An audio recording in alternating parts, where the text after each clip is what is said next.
All the time. 명절 잘 보내셨습니까? 순식간에 지나가죠? 그래도 이렇게 마지막 휴일을 주님 안에 예배드리게 하신 것을 참으로 감사합니다. 오늘 말씀의 제목은 믿음을 확정하라 입니다. 우리 요절 말씀 우리 같이 한번 읽어보고 시작하겠습니다. 시작. 너희는 믿음 안에 있는가? 너희 자신을 시험하고 너희 자신을 확정하라. 예수 그리스도께서 너희 안에 계신 줄을 너희가 스스로 알지 못하느냐? 그렇지 않으면 너희는 버림받은 자니라. 거룩하신 아버지 하나님, 이 시간 부족하고 연약한 저희들이 주님 앞에 나왔습니다. 참 저희를 불쌍히 여겨주시고 참 저희 내면과 영혼을 주의 말씀으로 또 생명의 양식으로 채워주시기를 간절히 기도하고 원합니다. 주님 안에서 또 진정한 주의 말씀 안에서 생명이 있고 구원이 있는 것을 저희가 확신할 수 있도록 저희를 붙들어 주시기를 간절하게 기도합니다. 부족한 점을 불쌍히 여겨주시고 굳게 붙들어 주시옵소서. 우리 예수 받들어 기도했습니다. 아멘. 바울은 그의 긴 서신을 마무리하면서 참된 사도의 표식이 무엇인가를 말해주고 있습니다. 이는 오늘날로 말하면 참된 목자는 어떤 사람들인가 하는 것입니다. 또 아울러 너희가 정말 성도인가, 진짜 성도인가, 믿음 안에 있는가를 살펴보고 자신을 확증하라고 말합니다. 정말 좋은 명품들에는 하나같이 짝퉁들이 판을 칩니다. 짝퉁은 진품에 비해서 겉모양은 비슷해서 아주 그 내용과 질도 비슷할 것이라는 그 착각을 불러일으킵니다. 그러나 그 운명은 쓰레기처럼 죄다 다 내다 버려질 운명입니다. 저희가 이 시간 말씀을 통해서 저에게 주시는 그 주님의 음성을 들을 수 있기를 기도합니다. 저희 모두가 다 주님의 명품, 진품이 되어서 하나님께 인정받는 자들이 될 수 있기를 간절히 기도합니다. 파트 1, 참된 사도의 표식 11절을 보십시오. 같이 읽어보시겠습니다. 시작. 내가 어리순 자가 되었으나 너희가 억지로 시킨 것이니 나는 너에게 칭찬을 받아야 마땅하다. 내가 아무것도 아니냐? 지극히 사는 사도들보다 조금도 부족하지 아니하니라. 바울이 어리석은 자가 되었다는 것은 지난 강의에서 자기 자랑을 한 것 때문이었습니다. 그는 그것이 다른 사람의 눈에 어리석게 보인다는 것을 잘 알고 있었습니다. 그러나 자기를 변호하기 위해서 어쩔 수 없이 한 것이라고, 곧 너희가 억지로 시킨 것이라 라고 말합니다. 대적자들이 여러 가지로 자랑을 하고 상대적으로 바울을 비난하고 있었을 때 당연히 바울을 옹호해 줘야 할 고린도 교인들이 침묵하였습니다. 그래서 공동번역에서는 나를 너에게 칭찬받아 마땅하다는 그 부분을 사실 여러분은 나를 인정해 주어야 할 사람들이 아니었습니까? 로 번역하였습니다. 바울 이후에 들어온 거짓 사도들은 추천서나 배경 등 외모를 자랑하고 자신들의 특별한 환상과 계시를 들먹이면서 자신을 높였습니다. 그리고 자신을 지극히 큰 사도, 슈퍼 사도라고 자랑하고 다녔습니다. 바울은 자신이 주님 앞에 아무것도 아니지만 그런 사도들에 비해 조금도 부족하지 않다고 말합니다. 그리고 진정한 사도의 표식이 무엇인가를 말해줍니다. 12절을 보십시오. 사도의 표가 된 것은 내가 너희 가운데서 모든 참음과 표적과 기사와 능력을 행한 것이라. 사도 바울이 진정한 사도의 표식으로서 가장 먼저 내세우는 것은 오래 참음이었습니다. 이는 육체적인 피곤함, 외부에서 오는 극한 어려움에도 불구하고 꾸준하게 하나님의 일을 해나갈 수 있는 인내력입니다. 바울은 복음의 대적자들로 인해서 가는 곳마다 박해를 받았습니다. 스스로 물질을 자립해야 했기 때문에 생활고에 시달렸고 그 무엇보다도 양들로 인해 마음고생이 참으로 많았습니다. 11장 29절에는 아직도 날마다 내 속에 눌리는 일이 있으니 곧 모든 교회를 위하여 염려하는 것이라고 하였습니다. 특별히 많은 사랑과 희생으로 도운 양들이 모아 많은 무리에 넘어가서 목자를 공격할 때 이를 참고 견디기란 참으로 쉽지 않은 일이었을 것입니다. 이 16절을 보더라도 그가 살해를 받지 않은 것을 두고 대적자들은 교활해서 뒤로 빼돌린다고 모함을 할 때 얼마나 억울하고 분통이 터졌겠습니까? 도대체 나를 뭘로 보고 이러는 거야? 하며 성질대로 한바탕 엎어버리고 자신의 결백을 만천하에 드러내 보일 수도 있었을 것입니다. 그러나 바울은 온유와 겸손, 인내로 이들을 돕고 있습니다. 이는 그 마음속 깊은 곳에 사랑이 없다면 도저히 이렇게 할 수가 없었을 것입니다. 고린도전서 13장은 사랑의 속성을 이야기하면서 제일 먼저 사랑은 오래 참는 것이라고 말합니다. 아무리 못된 자식이고 힘든 자식이라고 해도 부모는 그 자식을 끝까지 포기하지 않습니다. 사랑하기 때문에 어떤 상황에서도 그 아들을 가슴에 품고 돌봅니다. 14, 15절을 보십시오. 우리 같이 한번 읽어보십시다. 시작. 내가 이제 세 번째 너에게 가기를 준비하였으나 너에게 피를 끼치지 아니하리라. 내가 구하는 것은 너희의 재물이 아니요 오직 너희니라. 어린아이가 부모를 위하여 재물을 저축하는 것이 아니요 내가 너희 영혼을 위하여 크게 기뻐함으로 재물을 사양하고 또 내 자식까지도 내어주리니 너희를 사랑할수록 나는 사랑을 덜로 하겠느냐. 바울은 다시 세 번째 방문을 할 때도 그들의 도움을 받지 않겠다고 말합니다. 이는 마치 자식이 장성할 때까지는 부모가 그들을 위해 재물을 저축하듯이 영적으로 어린 성도들에게 재정적인 짐을 지우지 않겠다고 합니다. 그리고 자신의 재물뿐만 아니라 심지어는 자신까지도 기꺼이 기쁨으로 내주겠다고 말합니다. 자식이 뭐가 필요하다고 할 때 부모는 기꺼이 기쁨으로 해주고 더 주지 못해서 안타까워하는 것이 부모의 마음입니다. 바울은 고린도전서 4장에서 내가 너희를 부끄럽게 하려고 이것을 쓰는 것이 아니라 오직 너희를 내 사랑하는 자녀같이 권하려 하는 것이라. 그리스도 안에서 일만 스승이시되 아버지는 많지 아니하나니 그리스도 예수 안에서 내가 복음으로써 너희를 낳았음이라 말하고 있습니다. 스승은 지식을 전수하고 끝입니다. 그러나 부모는 자식의 영혼을 자기 생명처럼 사랑하고 늘 기도하며 죄에 빠질까봐 조바심을 냅니다. 복음을 전하되 그 영혼이 거듭나서 구원을 얻기까지 사랑으로 쏟아붓습니다. 우리 주님도 이 땅에 우리의 스승이 아니라 부모로서 오셨습니다. 내가 사랑하고 구원을 받기까지 생명을 누리기까지 심지어 그 목숨도 아끼지 않으셨습니다. 바울은 이런 주님을 배워서 양들을 또한 그렇게 섬겼습니다. 저희가 힘이 부족하지만 저희도 이런 바울을 닮은 참된 목자로 성장할 수 있기를 기도합니다. 또한 우리가 오래 참을 수 있는 것은 하나님으로부터 오는 믿음, 특별히 약속을 믿는 믿음이 있을 때 오래 참을 수가 있습니다. 빌립보서 1장 6절은 이렇게 말합니다. 우리 같이 읽어봅시다. 시작. 너희 안에서 착한 일을 시작하신 이가 그리스도 예수의 날까지 이루실 줄을 우리는 확신하노라. 양들 안에서 착한 일, 곧 그들이 어둠과 죄악에서 떠나 빛과 생명의 길을 가도록 인도하신 하나님, 하늘과 땅의 모든 주권을 가진 하나님께서 반드시 구원을 이루실 것입니다. 이것을 우리가 믿고 확신할 때 그 어떤 어려운 상황에 닥칠지라도 다시 일어날 수가 있습니다. 다시 도전하여 섬겨나갈 수 있습니다. 둘째로 참된 사도의 표식으로서 바울은 표적과 기사와 능력을 들고 있습니다. 이 표적과 기사와 능력은 초자연적인 능력을 나타낼 때 관용적으로 사용되는 표현입니다. 안전뱅이가 일어나 걷는 것과 같은 육신이 치유되는 것도 대단한 기적입니다. 그런데 바울 서신에는 이런 종류의 기적보다는 그들이 어떻게 복음으로 변화되어 새 사람이 되었는가를 잘 드러내고 있습니다. 이 고린도후서에서는 그런 성도들을 우리로 말미암아 나타난 그리스도의 편지라고 말하였습니다. 또 그들이 살아계신 하나님의 성전이 되었다고 말합니다. 나만을 위해서 이기적으로 조형적으로 살던 자가 자신을 들여서 이웃을 섬기고 헌신적이고 거룩한 자로 변화되는 것. 인생의 목적이 주님이 되는 것은 세상에서 억만금을 준다고 해도 일어날 수 없는 일입니다. 이는 바울이 복음을 증거할 때 성령께서 이루신 역사요, 오직 하나님만이 하실 수 있는 기적 중에 기적의 역사였습니다. 19절을 보십시오. 너희는 이때까지 우리가 자기 변명을 하는 줄로 생각하는구나. 우리는 그리스도 안에서 하나님 앞에 말하노라. 사랑하는 자들아, 이 모든 것은 너희의 덕을 세우기 위함이니라. 바울이 지금까지 자기를 변화한 그 목적은 결코 자기 자신을 위한 것이 아니라 양들의 덕을 세우기 위함이었음을 밝힙니다.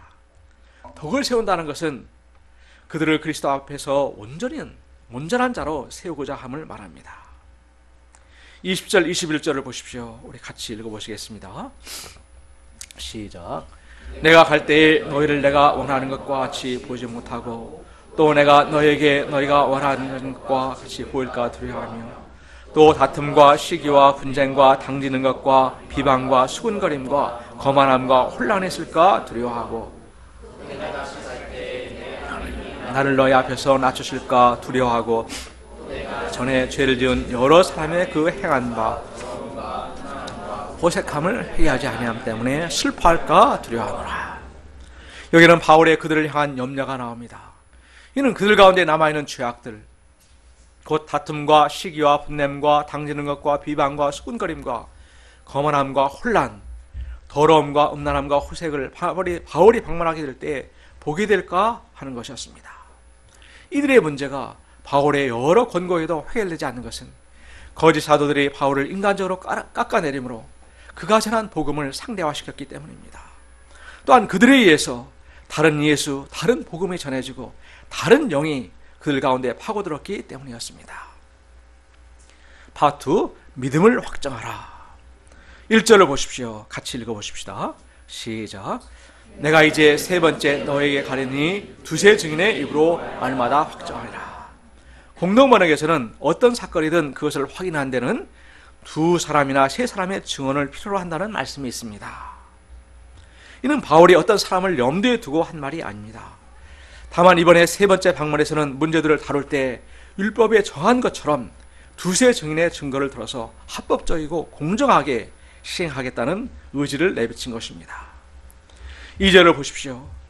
내가 이미 말하였거니와 지금 떠나 있으나 두 번째 대면하였을 때와 같이 전에 죄 지은 자들과 그 남은 모든 사람에게 미리 말하노니 내가 다시 가면 용서하지 아니하리라 말합니다. 바울은 2차 방문에서 그들의 죄악을 경고했을 뿐 어떤 강압적인 행동을 하진 않았습니다. 그러자 그들은 바울을 만만하게 보고 회개하기를 거부했던 것 같습니다. 이에 바울은 전에 죄를 짓고 회개치 않고 있는 사람들과 그들을 동조하는 사람들에 대해서 이번에 가서는 용서하지 않겠다고 말합니다. 용서하지 않겠다는 것은 교회의 이름으로 치리하겠다는 것입니다. 이렇게까지 강하게 바울이 이야기를 하는 것은 그들이 먼저 죄를 깨닫고 회개하기를 바라는 간절한 마음에서였습니다.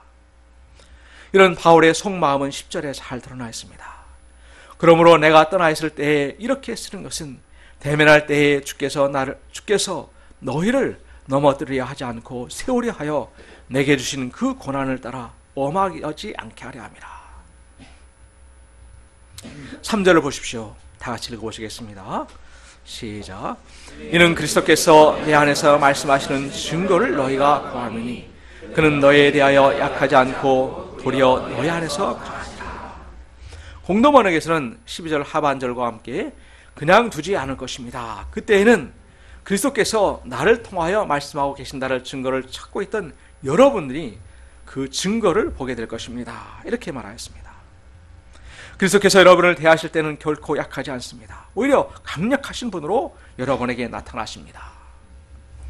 바울은 이제 목소리의 톤을 하나를 높여서 그리스도께서 나를 통해 말씀하신다는 그 증거를 여러분이 보게 될 것이라고 말합니다. 자신의 잘못을 뉘우치고 회개하는 양들에 대해서는 용서와 위로를 베풀지만 끝까지 회개하지 않는 자들에 대해서는 처벌하고 출교시키는 것도 불사하겠다는 것입니다. 명색이 바울은 그들의 원래 목자였는데 어떻게 그들이 바울에 대해서 그리스도께서 말씀하시는 증거를 대라고 이렇게까지 요구하게 되었을까요? 참 목자 바울의 입장에서 보면 참으로 기가 막힐 노릇이었을 것입니다. 출신 배경과 혈통을 자랑하면서 신령한 환상과 계시를 보았다고 기적을 자랑하는 그 대적자들의 영향을 받은 고린도 교인들이 바울에서 기대하는 그리스도의 능력이란 강하고 초월적인 아마 그런 능력이었을 것입니다. 오래 참으며 낮아져서 겸손히 섬기는 바울은 약하기 짝이 없어 보였을 것입니다. 이런 바울을 보면서 정말로 그리스도께서 그를 통해 말씀하시는 거 맞아? 하며 이렇게 의문을 품었을 것 같습니다. 바울이 그들 눈에 인간적으로 얼마나 약해 보이는지 모르지만 그의 사도적인 능력이 결코 약한 것은 아니었습니다. 바울은 그의 약함 안에서 하나님의 능력이 성취됨을 그리스도와 그의 십자가를 통해서 말하고 있습니다. 4절을 보십시오. 다 같이 읽어보시겠습니다. 시작. 그리스도께서 약하심으로 십자가에 박혔으나 하나님의 능력으로 살아계시니 우리도 그 안에서 약하나 너희에 대하여 하나님의 능력으로 그와 함께 살리라. 우리 주님께서는 강하신 하나님이시지만 우리와 같이 약한 육신을 입으셨습니다. 그리고 우리 인생들의 그 죄를 대속하기 위하여 십자가를 지셨습니다. 바울은 이를 그리스도의 약함이라고 말합니다. 이 약함은 정신적이나 육체적으로 나약하거나 무기력한 데서 오는 것이 아니라 하나님께 자신을 온전히 순종하기 위하여 자신을 포기하는 데서 오는 약함이었습니다. 대적자들에게 분노하지 않고 복수하지 않는 약함이었습니다. 이러한 그리스도의 그 약함을 통해서 사망을 파하는 하나님의 그 능력이 나타나게 되었습니다. 예수님의 그 십자가를 가장 가까이서 목격한 그들은 예수님과 함께 달린 두 강도였습니다. 그 강도 중 하나가 예수님을 비방하면서 이렇게 말했습니다. 내가 그리스도가 아니냐? 너와 우리를 구원하라. 이렇게 말했습니다. 성경은 아주 점잖하게 표현이 되어 있지만 영문 성경을 참조하면 모욕하면서 이렇게 말했다고 되어 있습니다. 실제로는 에이씨 막 이렇게 하면서 아마 험한 욕지거를 내뱉으면서 아마 이렇게 했을 것 같습니다. 그가 십자가의 그 극한 고통 속에서 이렇게 악에 바쳐서 그 떠드는 그 심사가 무엇일까요? 착하게 산다고 세상이 바뀔 것 같아? 선하게 살아도 죽고 악하게 살아도 다 죽지 않는 것인가? 않는가? 지금 이 순간 당신과 내가 다를 게 뭐냐? 당신이 지금까지 진리와 사랑, 선을 말하고 그것을 위해서 살아왔지만 죽음 앞에서는 다 공연불이지. 나는 애시당초 그런 것 따위는 믿지 않았어. 아마 이런 마음일 것입니다. 철학자 까미는 그의 혼미란 소설에서 뒤죽박죽이구나, 뒤죽박죽이야 라는 말로 그의 소설을 시작하고 있습니다. 주인공은 뒤죽박죽이 된 머리로 이렇게 말합니다. 죄악이라니 무슨 죄악, 가소롭구나. 죄악이 어디 있고 미덕이 어디 있어. 그는 십자가의 강도처럼 진리도 거짓도 사랑도 미움도 선함도 악함도 다 뒤죽박죽이라는 것입니다. 우리가 정말로 세상을 들여다보면 뒤죽박죽인 경우가 많습니다.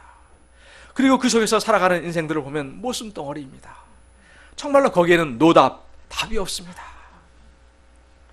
이런 세상에 우리 주님께서는 구원자요 미시아로 오셨습니다. 주님께서는 당신의 그 강함으로, 그 힘으로 세상을 굴복시키고 구원하지 않으셨습니다. 도리어 가장 비참하고 불명예스러운 죽음을 스스로 택하셨습니다. 왼쪽에 그런 스트롱맨의 예수님이 아니라 오른쪽에 그 연약한 십자가를 지신 것입니다. 두 손과 두 발이 대못에 박혀서 옴짝달싹도 하지 못하는 그 십자가에서 가장 연약한 자의 모습이 되셨습니다. 세상 사람들은 내는 이 십자가는 악이 선을 이긴 것이요 미움이 사랑을, 거짓이 진리를 삼켜버린 것처럼 보입니다. 그러나 우리 주님께서는 아버지 저들을 사하여 주옵소서, 자기들이 하는 것을 알지 못함이니이다 기도하셨습니다. 또 다 이루었다 기도하셨습니다. 십자가상의 또 다른 강도는 이 예수님을 보면서 죽음에도 정복되지 않는 사랑과 선, 진리의 그 하나님 나라를 보았습니다. 그의 앞에서 모든 악과 미움과 거짓이 부서지는 것을 보았습니다. 모든 것이 의미와 가치를 잃어버리는 그 죽음 앞에서 그는 새 하늘과 새 땅을 들여다보았습니다. 그는 그 못된 강도를 꾸짖은 후에 예수여 당신의 나라에 임하실 때에 나를 기억하소서 간청하였습니다. 예수님께서는 내가 진실로 내게 이르노니 오늘 내가 나와 함께 나고원에 있으리라고 약속하셨습니다. 진실로 이 예수님의 십자가야말로 선으로 악을 이긴 것이요 사랑과 사랑으로 미움과 증오를 삼켜버린 것입니다. 거짓과 불의가 영원한 진리에 정복당한 것을 보여주고 있습니다. 이 순종의 길, 약함의 길을 가신 그 예수님을 통해서 하나님께서는 당신의 그 강함을 드러내셨습니다. 생명의 능력으로 예수님을 일으켜 세우셨습니다. 하나님 우편에 앉게 하시고 하늘과 땅 그 아래에 있는 모든 자들로 그 무릎을 예수님의 이름에 꿇게 하셨습니다. 모든 입으로 이 예수 그리스도를 주 로드라고 신케 하셨습니다. 사도 바울도 이 예수님처럼 자기를 부인하며 그 순종의 길, 그 약함의 길을 가는 것입니다. 너무 약해 보여서 사도가 뭐 저래 할 정도로 무시를 받았습니다. 고린도전서 4장 13절에서는 비방을 받은 즉 권면하니 우리가 지금까지 세상의 더러운 것과 만물의 찌꺼기 같이 되었다고 말합니다. 그러나 바울은 4절 하반절에서 우리도 그 안에서 약하나 너희에 대하여 하나님의 능력으로 그와 함께 살리라 라고 말하고 있습니다. 연약해 보이지만 끝까지 선을 행하며 하나님의 진리대로 순종하여 산 그는 하나님께 주신 그 승리와 영광을 바라보았습니다. 바울은 마지막으로 고린도 성도를 향해서 문제 해결을 위한 근본적인 질문을 그들에게 던지고 있습니다. 5절을 보십시오. 우리 같이 한번 읽어보시겠습니다. 시작. 너희는 믿음 안에 있는가? 너희 자신을 시험하고 너희 자신을 확정하라. 예수 그리스도께서 너희 안에 계신 줄을 너희가 스스로 알지 못하느냐. 사도 바울은 첫째로 먼저 자신을 돌아볼 것을 촉구하고 있습니다. 원문에서는 너희 자신을에 해당하는 헤아투스라는 그 제기 대명사가 3번이나 반복해서 등장하면서 그 뜻을 강조하고 있습니다. 이는 다른데 곧 바울이나 교회에서 문제 원인을 찾지 말고 바로 너 자신을 돌아보고 점검하라는 것입니다. 사람들은 문제가 생기면 본성적으로 그 원인을 자기를 제외한 모든 주변 사람 탓으로 돌립니다. 이렇게 서로 당신 탓이라고 싸우다 보면 지옥이 멀지 않게 됩니다. 그러나 내 탓이요 하며 먼저 자신을 돌아보고 낮추고 회개하는 사람들이 모인 곳에, 그런 곳에 천국이 임하게 됩니다. 둘째로 자신을 점검하고 회개를 촉구하는 말입니다. 믿음 안에 있는가를 시험하라는 것은 현재 내가 정말로 믿음 안에서 생각하고 말하고 행동하고 있는지를 돌이켜보고 점검해보라는 것입니다. 예수 그리스도께서 너희 안에 계신 줄을 너희가 스스로 알지 못하느냐 말 속에서 지금까지 너희가 해온 그 행동과 말들이 과연 너희 안에 계시는 그 예수 그리스도께서 지시한 일인가를 생각해보라는 것입니다. 너희 자신을 확증하라는 것은 내가 믿음 안에 있다는 것을 확인하고 증명해 보이라는 것입니다. 삶에서 드러나는 열매로 보여보라는 것입니다. 확증하라는 원어의 도키마테제는 본래 재련소에서 순금을 정제하는 과정에서 사용되는 용어로서 순수한 것을 확증하다는 그런 의미로 사용되었습니다. 바울은 여기서 고린도 성도들에게 자기 자신을 시험하여서 믿음에 위배되는 행위들을 제거하고 정제하여서 너희 자신이 믿음 안에 있음을 드러내볼 것을 촉구하고 있습니다. 결국 바울은 이 말씀을 통해서 세상의 강함과 화려함, 능력을 추구하는 그들이 그리스도에서 멀어져 있음을 지적하고 믿음으로 돌이켜 주님께 돌아오도록 돕고 있습니다. 그들이 세상의 강함과 영광을 추구해 갈 때 그들은 결코 하나가 될 수 없었습니다. 끊임없이 서로 비교하며 시기와 질투, 다툼과 허영, 미움의 죄악들이 그들을 혼돈과 불행으로 몰아갔습니다. 하나님께서 이런 그들과 함께 하실 수가 없었습니다. 하나님의 영광을 드러내실 수가 없었습니다. 그 길은 예수님이 가신 길이 아니었습니다.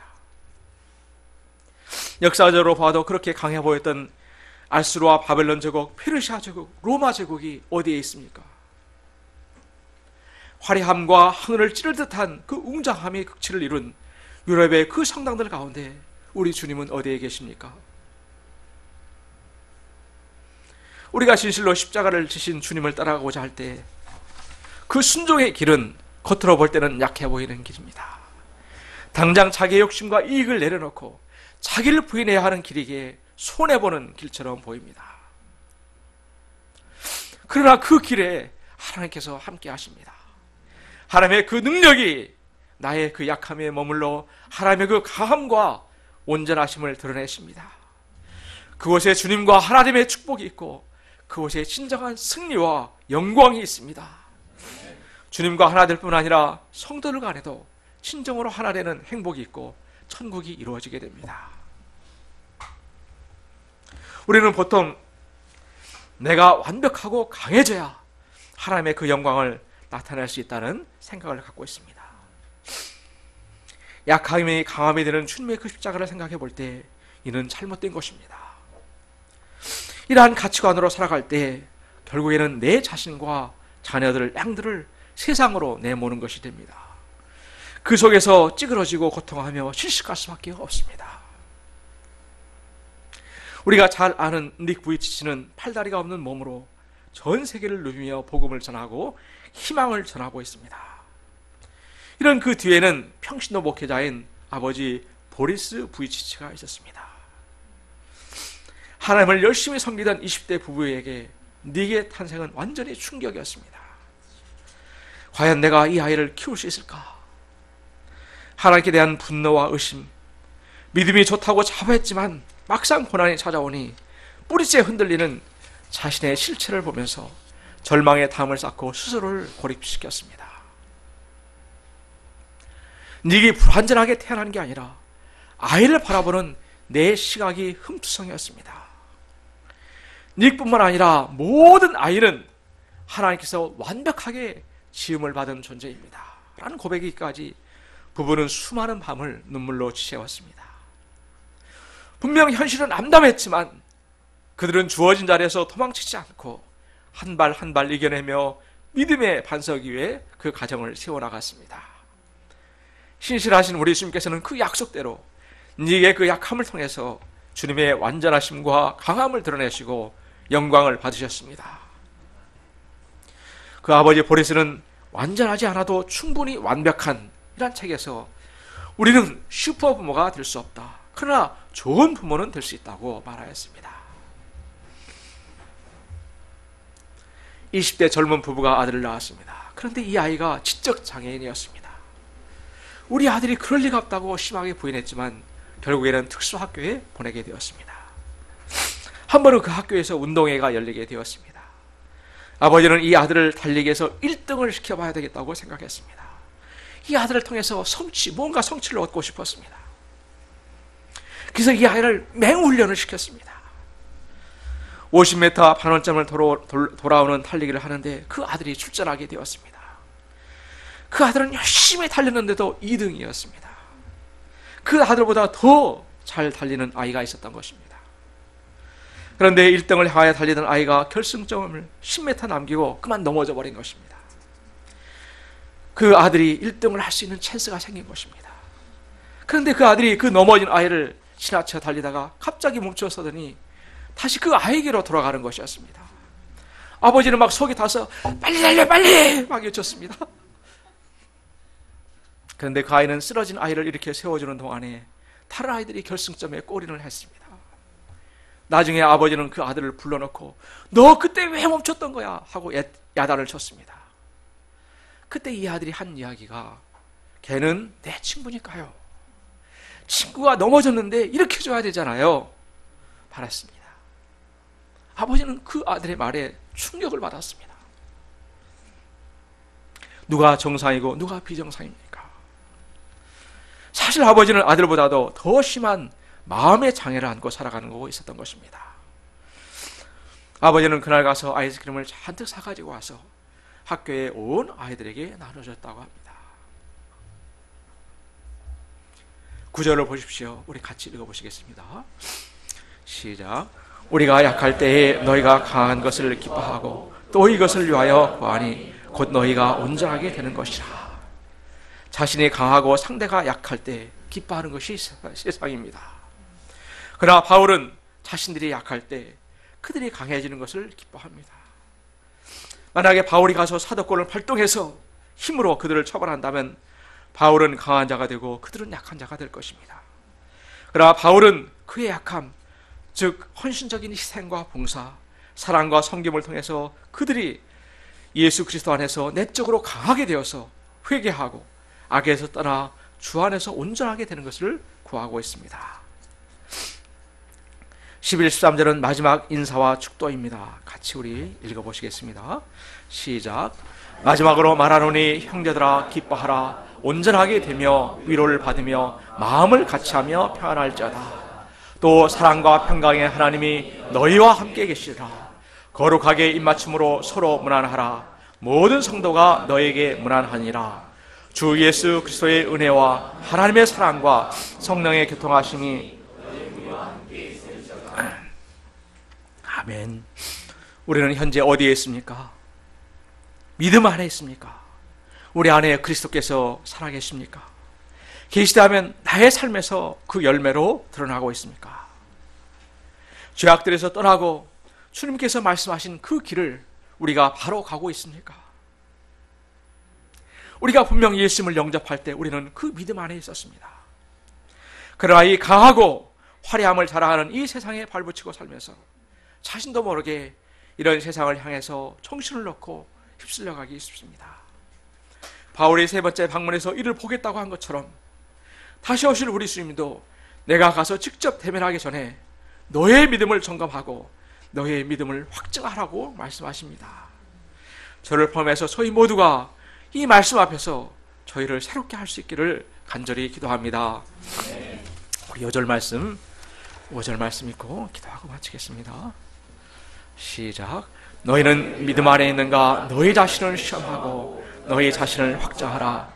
그리스도 예수께서 너희 안에 계신 줄을 너희가 알지 못하느냐? 그렇지 않으면 너희는 버림을 받은 자니라. 걸어가신 주님, 무지하고 교만한 저희들을 불쌍히 여겨주십시오. 주님의 그 가신 길을 저희도 사랑하며 믿음으로 끝까지 갈 수 있기를 간절히 기도합니다. 우리 주 예수 받들어 기도했습니다.